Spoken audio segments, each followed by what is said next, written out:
మొన్న సోమవారం కురిసినటువంటి అకాల వర్షాల కారణంగా వడగండ్ల వాన పడి తీవ్ర పంట నష్టం జరిగి రైతులు తీవ్ర కలత చెంది ఇబ్బంది పడ్డారు. అదేవిధంగా ఈ పంట నష్టాన్ని చూసి నేను ఈరోజు హైదరాబాద్ నుంచి నా పర్యటన ముగించుకుని ఇక్కడికి గుతావటిని రావడం జరిగింది.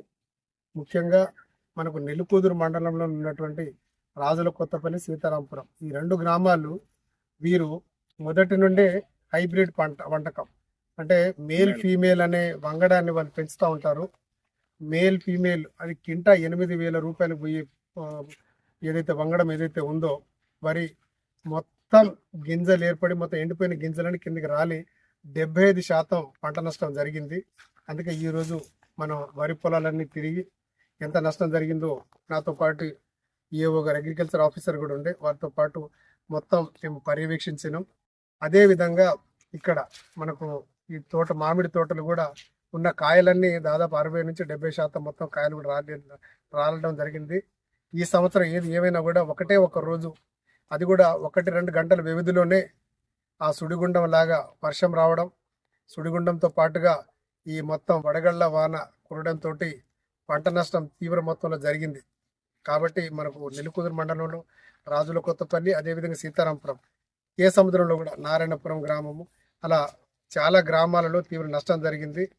నేను ఒకటే అగ్రికల్చర్ ఆఫీసర్ తోటి మాట్లాడి ఎంత పంట నష్టం జరిగిందో అదంతా మీరు రోడ్ల మీద నిలబడి అంచనా లేకండి, మళ్ళు తిరిగి కాలువలు తిరిగి ఎంత నష్టం ఉందో అంత అంచనా వేయండి.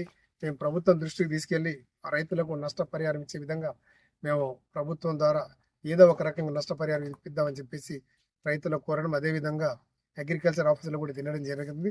ఇక్కడ రాగానే ఈ మామిడి తోటలో మొత్తం దాదాపు 70% మామిడి కాయలన్నీ కిందికి రాలింది. అది ఎటు సైజు కాయలు రాకపోవడం వల్ల ఉత్తగా బయట పడేయవలసిన కాయలు ఇవి, అమ్ముడు కూడా పోవు. అందుకే హార్టికల్చర్ వాళ్ళు ఎస్ఓ గారితో కూడా మాట్లాడడం జరిగింది. వారు నిన్న మొత్తం మహబూబాద్ మండలం అంతా ఏరియాలో ఎక్కడెక్కడైతే ఎక్కువగా మరి మామిడి తోటలు ఉన్నాయో అక్కడంతా కళ్ళే తిరిగిందంట. ఈ రోజు ఇక్కడికి వచ్చి ఇక్కడ కూడా పంట నష్టం ఎంత వరకు ఉందో అది కూడా అంచనా వేయడానికి వాళ్ళు వస్తున్నారు. నేను ఆదివారం సోమవారం మళ్ళీ ఈ పంట నష్టం దీని డీటెయిల్స్ అన్ని తీసుకొని ప్రభుత్వం దృష్టికి తీసుకెళ్ళి వీరికి ఎంతో కొంత పంట నష్టం ఎంత జరిగిందో పెట్టుబడి సాయంగానైనా వీరికి పెట్టుబడి సాయంగానైనా ప్రభుత్వాన్ని చెప్పిద్దామనే ఒక మంచి ఆలోచనతో ఉన్నా. అందుకే అధికారులను కూడా కోరుతా ఉన్నా, మీ మండలాలలో అగ్రికల్చర్ ఆఫీసర్లు కావచ్చు, హార్టికల్చర్ ఆఫీసర్లు కావచ్చు,